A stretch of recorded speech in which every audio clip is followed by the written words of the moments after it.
বেশিরভাগ স্কুলের দিনগুলোতে সকালবেলা এত কাজের তাড়া থাকে যে রান্নাবান্না করার মতো সময় থাকে না। আবার কখনো কখনো এমন হয় যে রান্নাবান্না করতে করতে খাওয়ার সময়টুকু পেরিয়ে যায়, তাই রান্নাবান্না করেও না খেয়ে বেরিয়ে যেতে হয় স্কুলের জন্য। তাই এখন যেদিন সকালে হাতে সময় একেবারেই কম থাকে সেদিন আমি ডালিয়ার এই খিচুড়ি রেসিপিটা ট্রাই করি। এটা হচ্ছে সবচেয়ে সহজতম রান্না। এটা রান্না করতে একেবারেই কম সময় লাগে।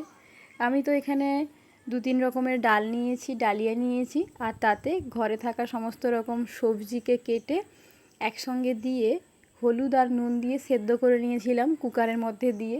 তারপর কুকার থেকে বার করে জিরে, লঙ্কা, তেজপাতা ফোড়ন দিয়ে কুকারের মধ্যে সেদ্ধ করে রাখা ডালিয়াটাকে এর মধ্যে ঢেলে দিয়েছিলাম।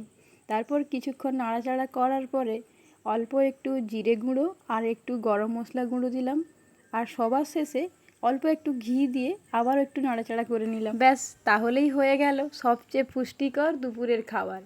আর এই খাবারটা খেতে ভাত খাওয়ার থেকে অনেক কম সময় লাগে। স্কুলে যাওয়ার আগে শুধুমাত্র আমি খেয়ে চলে যাব এটা করলে তো হয় না, ঈশাকেও খাওয়াতে হয়।